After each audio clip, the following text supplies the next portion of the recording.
کہ خدا کی بادشاہی کیا ہے. وہ کلام سنا رہا ہے. اور کیا کلام سنا رہا ہے. اور ایسا ہی ایک واقعہ کفن نحوم میں میرے ذہن میں آ چلا ہے. ذرا بیٹے لوکا کو ہی 5 کو پہلی ایسے پڑھنا. یہ بڑی سننے کی بات ہے.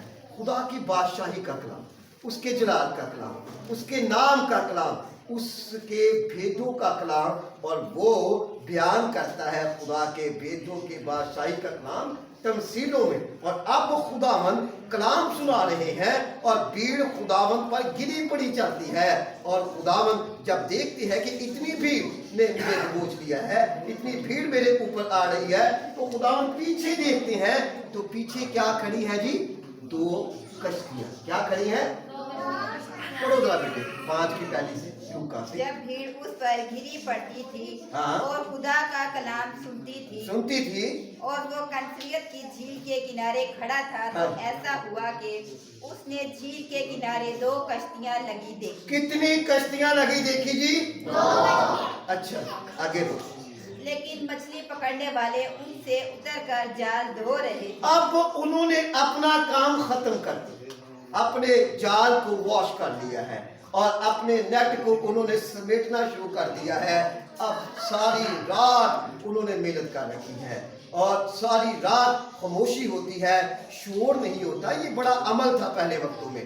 مچھلی پکڑنے کے لیے مچھیرے جب شکار کو نکلتے تو زیادہ تر وہ رات کا وقت چوز کرتے. اس کا بھید یہ تھا کہ رات کو کوئی اتنا شور شرابہ نہیں ہوتا, سناٹا ہوتا اور شکار آسانی سے پکڑا جاتا. اب دن ہے, اب صبح ہے, اب شکار الرٹ ہو چکا ہے, اب مچھلیوں کو بھی پتہ چل گیا ہے کہ اوپر روشنی ہے, وہ بھی بھاگ جائیں گی.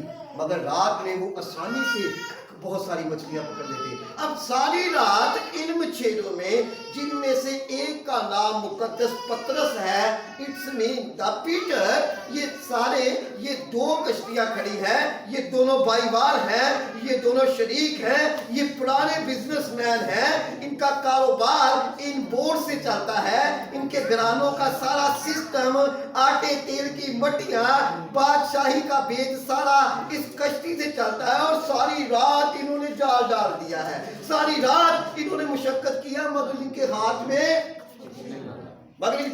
میں خدا کی بادشاہی کا بھید سن لیا.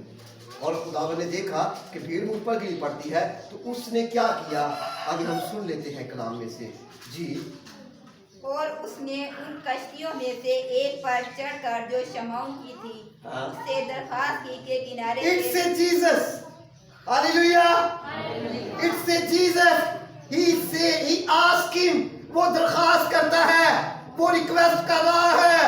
دنیا کا بادشاہ ہے اور ایک مچھیرے سے کیا کر رہا ہے؟ It's a Jesus.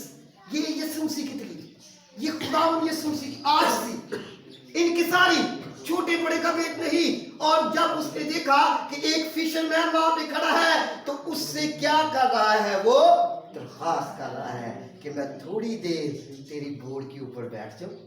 جی پڑھو, یہ سنیے گا خدا کی بادشاہی کا. اس سے درخواست کی کہ کنارے سے ذرا ہٹا لے چل. ذرا ہٹا لے چل. بھیڑ بہت زیادہ ہو گئی, بہت سارے خدا کی بادشاہی کا کلام سننے کے لیے آ گئے ہیں. ہاں جی.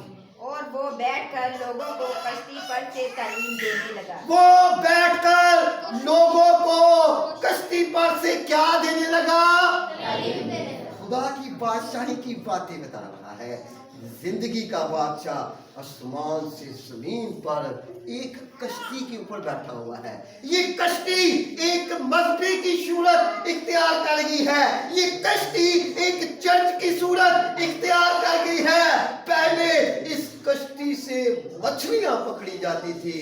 ابن آدم اب وہاں پہ بیٹھ گیا ہے, تو یہ کشتی اب خدا کا چرچ ہو گئی یسوع مسیح کے نام سے. ہاللیلویا. کلام کشتی میں سے دیا جا رہا ہے, جلال کشتی میں سے نکل رہا ہے, اس کے منہ سے زندگی کی باتیں نکل رہی ہیں, اور خدا کا مذبح وہاں پہ لگا ہوا ہے. خدا کی بادشاہی کی باتیں ہو رہی ہیں. ہاں جی پڑھے بیٹے. جب کلام کر چکا تو شمعون سے کہا, گہرے میں لے چل. اب تو اس کشتی کو کہاں پر لے چل؟ گہرے میں. وہ کیا کہتا ہے شمعون؟ ہاں جی.